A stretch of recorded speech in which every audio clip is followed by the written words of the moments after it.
Cult yard sale. The few people that have told this story always laugh it off or tease me, but I swear on my life that it's true. I've always loved yard sales.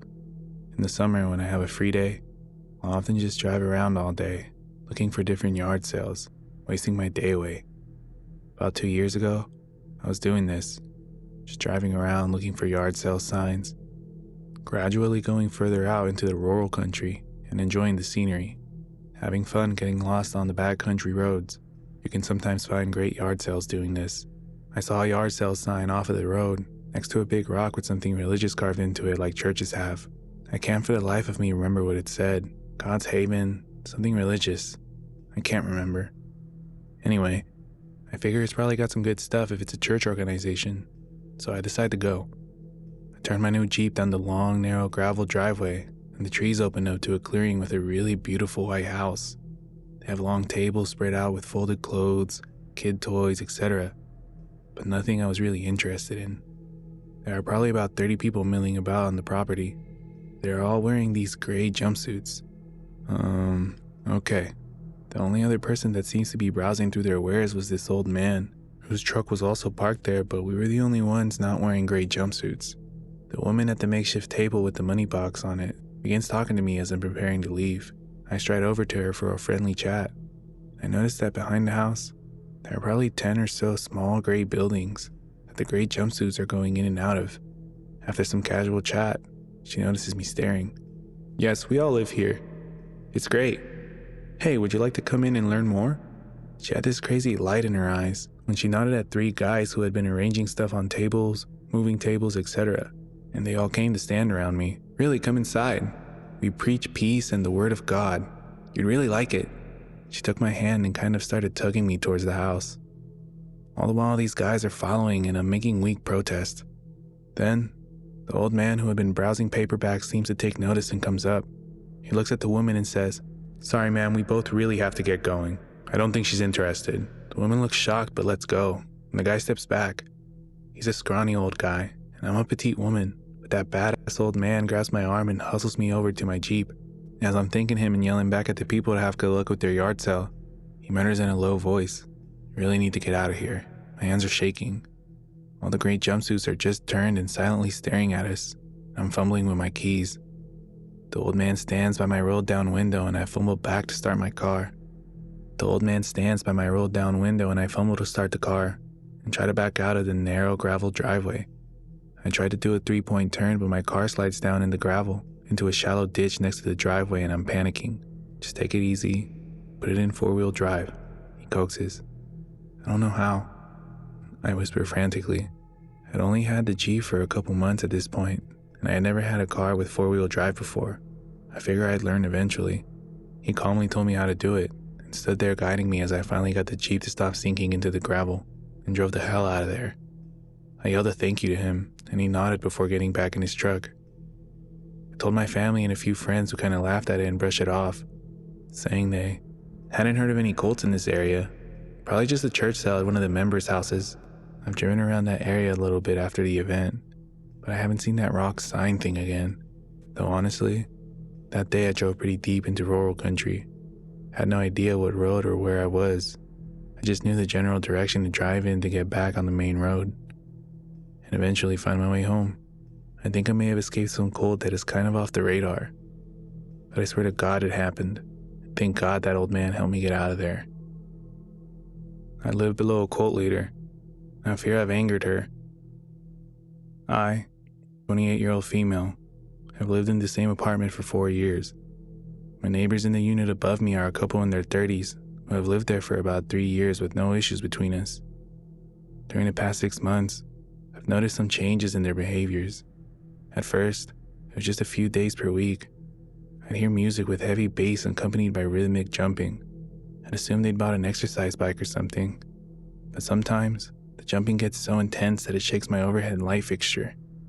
The jumping routine has been escalating to the point that it takes place every day, normally between 8 a.m. and 10 a.m. I also noticed that they called 1-800-JUNK, got rid of a lot of nice possessions.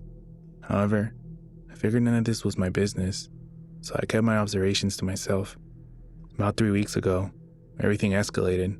Multiple times per week, on weekdays and during working hours, it sounds like they're hosting a mini Burning Man event in their apartment. The music is so loud and clear that it sounds as if I'm at a concert while sitting in my living room. There's clearly a lot of people involved because the jumping and stomping shakes multiple light fixtures and cabinets. The music is a mix of new age/spiritual vibes, dance beats, and a male voiceover giving weird instructions like rebrand yourself, surrender yourself, stomp stomp in response. I've taken audio recordings on my phone and one video from the hallway during these events.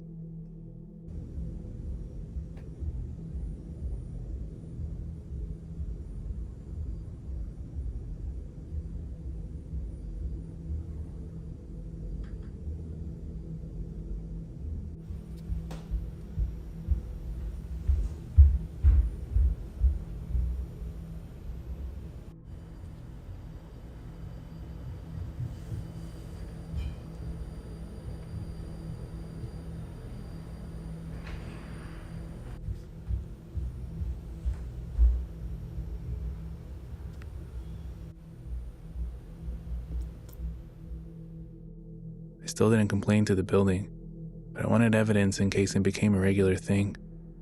This week, I've encountered a big problem. The couple above me has a private patio, which is directly above my bedroom. I came home from a 3-day trip out of town yesterday. My ceiling is legitimately collapsing in one corner. Big chunks of plaster have fallen onto the ground. I saw a little water. I immediately called my superintendent since I don't want to get buried alive by ceiling rubble if it gives out. When he came to check it out, he was shocked and pissed. He said that the woman in the couple appears to be working with some people, doing workshops or something. He can see their patio from his apartment window, and has watched the group do these dancing plus jumping plus dirt rituals out there on a weekly basis. He said that they dance and jump to the music, and then spread dirt along with something else. He doesn't know what it is. He believes that the dirt plus wooden substance combo is getting through the wooden cracks, absorbing water and weighing down my ceiling. In order to fix the problem, my super said he had to go talk to the woman, check out her patio, and ultimately hire a contractor to pull the wood and scrape out whatever the hell is causing my ceiling to fall. I could hear them talking from my room, and the woman sounded distraught and defensive.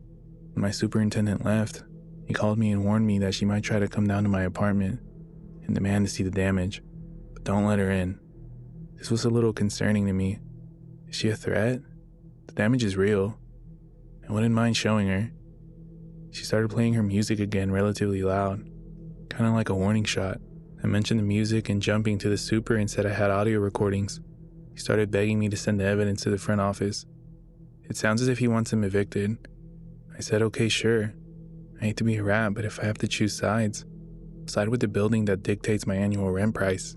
He called me twice more that afternoon to confirm that I had shared my evidence, and I said yes. Shortly after everything went down, I left my apartment to run an errand.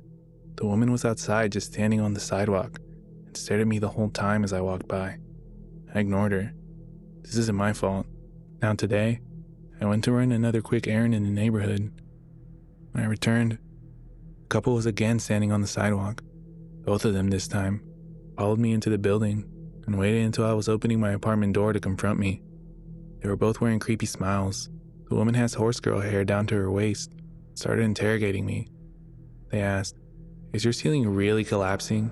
When did it start? Do you think it was related to the recent rainfall? Because our patio is just fine." I was a little uncomfortable. Were they waiting for me outside? How did they know I even left the building?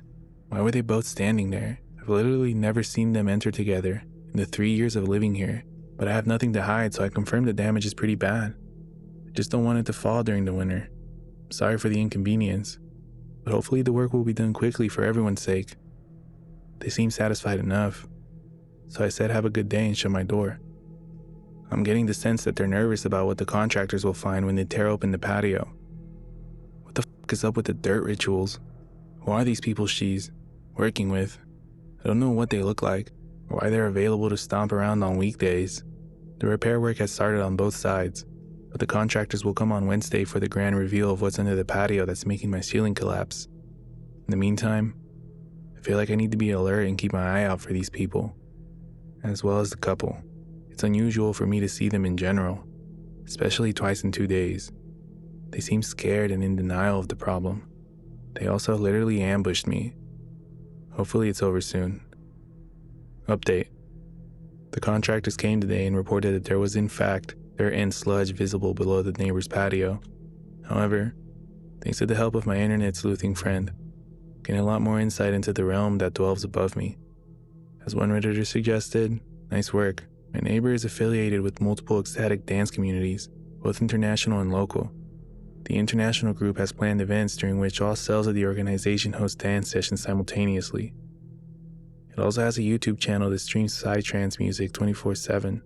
I've listened to a portion of it and a female voiceover declared, "You are becoming the game master." Meanwhile, the local groups seem to be more exclusive and more radical in their mindset. One of the local groups, hosted by my neighbor's good friend, conducts 3-day events that cost upwards of $400 for admission. Participation in all 3 days is mandatory. I get the impression that they all sleep in the studio space, and the event description mentions that it begins with a ritual. The last and darkest affiliation that I've confirmed via social media footprints is that my neighbors and a few members of the local communities are involved with some compassionate death groups. There's no way for me to verify at this time if these affiliations overlap in some meaningful way, so I will simply state the facts that I have evidence to prove. My super asked me about the jumping again when I saw him today. He remains eager to act. He agreed with my new game plan to wait for another large event to happen, and then call him to check on my dishwasher so he can intervene. So for now, the ways of which the puzzle pieces of ecstatic dance, compassionate death, patio dirt rituals, and ceiling collapses connect will remain a mystery. For those who are familiar with my unsettling neighborly encounters, and somewhat encouraging updates to share, on Monday, my super came to replaster my bedroom ceiling. First, he said that my neighbor told the contractor she has a lot of plants because she makes bush medicine. She's also told him that the dancing is part of her professional practice as a healer for people who are in bereavement after the loss of a loved one. So my friend and I weren't far off when we made the connection between her ecstatic dance and compassionate death affiliations. I showed him new cracks in the living room ceiling that are growing in size and number by the day. He told me to send videos of the cracks to the building management, but management suggests I start with a handwritten note by their door, explaining how their behaviors are wreaking havoc on my life. Since the super was working in my apartment, my neighbor was actively bumping music and jumping. I wrote a note in which I requested she reduce the volume of her music and be mindful of the intensity of her activities. I explained that the jumping or dancing was causing significant new cracks in my living room ceiling. I offered for her to speak with me directly if she needed. While I was reluctant to suggest this, I knew she might try another stalking trick if I didn't give her the option up front, so I sent her the note. After 90 minutes, my super said he had to leave for an hour while the plaster dried, but he would be back soon. Of course, my neighbor chose the end of this time frame to come down, when he was done. When I opened the door, she had again the biggest fake smile and said, "Hi," then waved the note. "First of all," she said, "I want to thank you for your open communication. That is so important and rare in our city." Fake flattery. She admitted that she dances, which she has to do for her mental health, but she claimed that she only dances in the mornings for 30 to 60 minutes, 90 minutes max. I knew she was lying, so I said that her actions were affecting my mental health. She followed up with a range of excuses, including that they have been in the process of rearranging furniture, unpacking boxes, and that they sometimes watch movies in the evening with loudspeakers. I showed her the cracks that were immediately visible from the doorway area. She pointed to one and said, "See, we used to have one table over there, but now we have two due to furniture rearranging. So maybe that's the reason? We also have cracks in our ceiling and, we all have to share this space." I asked her about her hosting any large events in the past month, but she flat out denied. She quickly mentioned that she does sessions, but didn't elaborate further. The following suggestion, I later realized, was entrapment. My neighbor said she would give me her phone number. Go upstairs, lower the volume, then I should text her to let her know if I could still hear it. Thankfully, my super came back while she was in the process of sharing her contact information. She immediately tensed up, quickly gave the number and then scurried off. As she passed my super, she randomly blurted out, "We're best friends now," referring to me and her. My super and I were both very aware of the antics, so of course he didn't buy any of the manipulation tactic. Texted her that I couldn't hear the music now, to which she responded, "So glad to hear that. Thanks again for opening a line of communication. I'm always happy to chat. Hope you have a lovely day." Prayer hands plus a heart emoji. In retrospect, I think she wasn't playing the music at all. I also felt like our conversation was riddled with gaslighting, misdirection, and flat-out lies. I was somewhat confused, but I know what I've been experiencing and have plenty of evidence to prove it. Within hours of our conversation, my neighbor started up with loud music and dancing as if nothing happened. I was furious. I took new audio recordings and immediately emailed the building management with my new evidence, footage of the ceiling cracks, along with a photo of my note. I explained that my neighbor was kind, though somewhat misleading, and expressed interest in accommodating my request. I also said that her behaviors were continuing as normal despite the false claims that she would take my experiences into account. The building manager said to keep her updated, but it was clear that she assumed the situation would be resolved on its own. Nope. My neighbor continued with the incessant bass-heavy music plus jumping shenanigans the next day, and the day after. I continued to document everything. On Wednesday evening, I went out for a quick errand and again was the victim of the stalking tricks. She ran into me as I was entering the building, waited until I passed on the stairwell, and then spoke up. She acknowledged that I've probably been hearing her activities the past couple days, and that I will continue to hear them for the next few days, all due to rearranging furniture. She said the coffee table had been sold that day. Not true. I was working in my living room all day. Would have heard such a commotion in the stairwell. I said yes, I've been hearing her loud and clear. Shortly after this in-person encounter, a neighbor went on to host a party. I had heard people in the stairwell who'd seem unfamiliar with whose apartment they were even visiting, and one guest introduced herself as a friend of someone else. While the music was much lower, the group began running back and forth overhead. Hearing the strange activities without the music was somewhat creepier than with the music. I took more recordings and retreated to my bedroom. But of course, the group decided to migrate to their patio, right above my head again. By 10:30 p.m., I had enough. They were no longer dancing, but the group's chatter along with ethereal music, a female soprano singing vocalizations, was too much. I sent her a text. I explained that I understand she has every right to host guests in her space.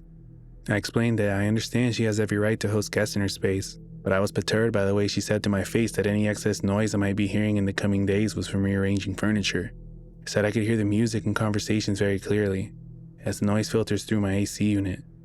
I also said to please let me know if they'll be hosting any events in the future so I'm not caught off guard. When my neighbor didn't respond that night, within minutes of me sending my message, the group began to sing the happy birthday song in the most somber way I've ever heard it sung. I was able to record the second half of it. They sang it in monotone. There was no clapping, cheering, or any standard signs of merriment that occur after the singing of this song. The following afternoon, my neighbor sent me a wall of text in which she continued to lie. She said that the gathering was very small, only 4 friends, so it didn't even cross her mind to let me know when she saw me earlier. She said it was also the first time they had hosted more than 2 people this entire year. I honestly had to laugh at that. She said that when she first saw my text, they lowered the music and volume and told her friends to quiet down. So she admitted that she saw my message, but made no mention of any birthday affair. As for the furniture rearranging, she explained that it had been part of a long-term project, and added more lies like how they had just received a dining table and bookshelf they'd been waiting for 8 months. Not only would I have seen such large packages in the stairwell, but also why share so much irrelevant information if being truthful. Finally, my neighbor said that they will be hosting 2 more events next week. Another small gathering of 4 friends next Wednesday, in honor of their partner's birthday, and a large gathering on Friday, again for his birthday. Like I said, she made no mention of singing happy birthday the night before. Who would host 3 birthday parties over 2 weeks? It was all false. She followed up 5 minutes later with a second text that explained she was late to respond because she had been in back-to-back sessions. So I finally had written evidence of her talking about these sessions. They didn't respond to the text. I refused to engage her or her partner any further. They continued to play music and stop around that evening. But I had my boyfriend and a friend over who heard everything and validated to me that all of this is absolutely maddening. On Friday, I finally came to my building manager to explain everything. She needed to understand that something very strange and potentially dangerous is going on above me. Thankfully, I was finally believed. Turns out my building had no idea that she was running some form of business and hosting group events. I thought they at least had a vague awareness. The building manager said they would get an attorney involved ASAP to review their lease and contract and pursue action. She asked for all my evidence, including written communications, personal written account of verbal communications, audio recordings, and footage of ceiling damage. I've been taking videos of the ceiling cracks over the past few weeks to demonstrate how quickly they were growing. I made a Google folder that divided each category, dated every piece of evidence, and sent. I was so relieved. It felt like some form of action was finally in motion. I assumed my building attorney was working on the case against them over the weekend, so I ignored their relentless music and jumping. But today, Sunday, my neighbors have been hosting another gathering since 11:30 a.m. I've been hearing heavy bass, sporadic jumping, and chatting on their patio for going on 7.5 hours now. While I've continued to collect my evidence, I decided to wait until tomorrow to check in with management. Around 5 p.m., I was quietly sitting on my couch when out of nowhere I heard the door open from above. Someone jogged down and then pounded on my front door. I didn't move a muscle. The person on the other side waited for about a minute. Thought I heard keys jingling. Then they slowly retreated back upstairs and shut the door again. Honestly, I have no idea what's going on now. The music and jumping increased after the knocking incident. Maybe they were testing if I was home, but I'm rattled by how I'm feeling watched when I'm minding my own business. At the same time, I want to keep laying low to protect myself. I still have very little information about this group. They're clearly escalating. 3 events planned within 1 week, despite added pressure from everyone around them.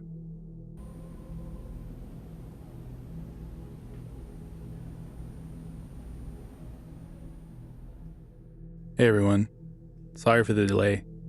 Last week was unexpectedly chaotic, so I figured I'd wait until I had a better handle on the current situation before updating. Tuesday evening, my boyfriend and I were making dinner when we began to hear a standard outburst of stomping and clomping overhead. While I've continued to document the most egregious incidents since building management promised to pursue legal action, I've also tried to block out some of the sounds for the sake of my mental health. My boyfriend pointed out the shenanigans from above. He was genuinely startled, to which I replied, "I told you it's maddening." About 15 minutes after the upstairs settled down, my flimsy front doorbell rang. I crept over to look through the peephole and cringed. My neighbors were on the other side of the door, standing like statues with hands behind their backs and heads cast down. Their determined stance signaled that there was no way they would leave until I answered. If I chose to ignore, I knew they would either return, send a text, or stalk me on the street again. Since my boyfriend was present, I figured this confrontation was the safest option, so I waved him over with fear in my eyes that conveyed all he needed to know. When I opened the door, there were no fake smiles. However, in typical fashion, my neighbors began the conversation with a misdirection. "I just wanted to check in on you since you never responded to my text," said the woman. "Was there something in the language, or keep in mind, our final text exchange had been over 2 weeks prior, so I knew that was not the point of their visit. I told her the language was fine, I just didn't know what to say." From there, the gaslighting and denial campaign took off in full swing. I told my neighbors we had just heard the commotion minutes before their arrival, which elicited reactions of pure shock. "We were just drinking tea." "Yeah, we were just sitting on the couch drinking tea." The rest of the conversation, which I tried to end 3 times before they finally got to the point of their check-in, went similarly. Every statement I made was returned with expressions of bewilderment, as if I were speaking in tongues, and every response was riddled with lies.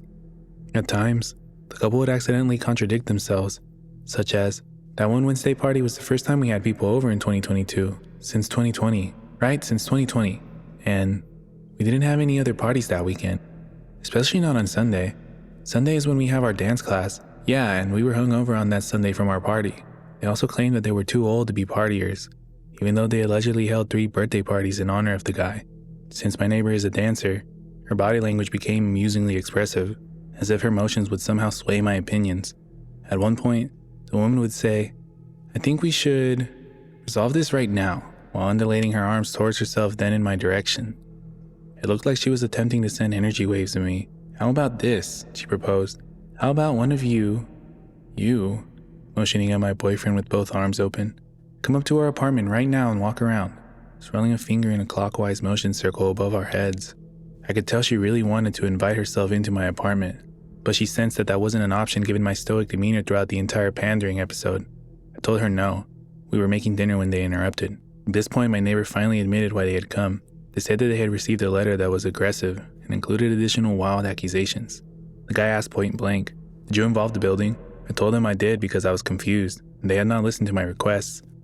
I also said that I genuinely don't know what the letter says. The building manager told me to tell them that it was in the hands of management now. Both members of the couple said, "Okay." I said, "Okay," and they awkwardly retreated upstairs. I shut the door, heart racing. I was so glad that my boyfriend was present to witness the gaslighting and validate me. Every time I interact with them, I'm left confused as to what was even said. Within 10 minutes of the confrontation, I receive a call from my super. He said, presumably after our talk. The couple called him and asked him, "What's going on?" He said, "I don't know. I'm just a super." They asked to schedule a meeting with him. He declined. The following day, it was clear that the neighbors were not happy. The woman moved their speaker and subwoofer. Yes, they admitted they have a subwoofer in their apartment. Back into the living room and bumped it so loud that the glasses on my bar car were twinkling together rhythmically. I emailed the building manager with videos of the repaired ceiling, mentioning the confrontation, and attached a couple audio recordings of jumping that I had taken amid writing the note. It's true that neither my super nor I know the contents of the letter. Was it a warning or a notice that the eviction process would commence? But the building manager replied that she was sorry they came downstairs. She didn't understand why they felt they needed to confront anyone, and that hopefully the letter would do its job. While all of this sounds like I've made my situation worse, there's now a silver lining of hope. After the increase in music and jumping on Wednesdays and Thursdays, I noticed a stark change on Friday. I started to hear a commotion as if the couple was either soundproofing their entire unit or in the act of moving, think rearranging furniture. But for real this time. I heard items being dragged, loud bangs and a power drill.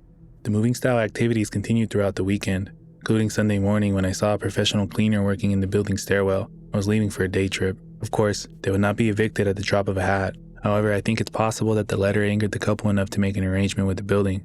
If they leave on their own terms, they won't be penalized for breaking the lease. The only other in-person encounter I've experienced since the confrontation was on Sunday evening. My boyfriend and I were unloading our friend's car, which was parked outside the apartment building after our day trip. It was taking some time since my boyfriend couldn't find my jacket he borrowed. Since I was preoccupied by the jacket, I didn't give any thought to the neighbors. Right as we geared up to shut the car doors and say our goodbye, I looked up to see my neighbors crossing the street about 15 feet in front of our car, while holding hands. They both looked to their left and made brief eye contact with blank expressions, and then continued forward. Naturally, this would be a coincidence. The front window of their apartment had a direct view of the street out front. It was also someone late to be going out on the Sunday, and they didn't enter any of the businesses that are opposite of our building. If they had wanted to avoid me, I was quite suspicious while holding a pumpkin. They could have walked on the sidewalk behind us. I asked my boyfriend if he saw them too. He did. I'll ask my super if he knows any developments, including a potential move. The neighbors are still here, obviously. But in the meantime, my Ring camera has arrived. I'll be installing it outside my door this afternoon, which will give me a better sense of what's happening. I'll update again if I receive confirmation that they're heading out of the door once and for all. If they aren't, I expect my Ring camera will provide evidence as to how many/how often people are participating in the jumping routines. When I woke up this morning, I immediately heard some of my overhead lighting fixtures shaking as the neighbors danced to music and hand drums, with a singer shouting in a foreign language. So my torture continues, but the signs point to a peaceful, at least a peace restoring, resolution on the horizon.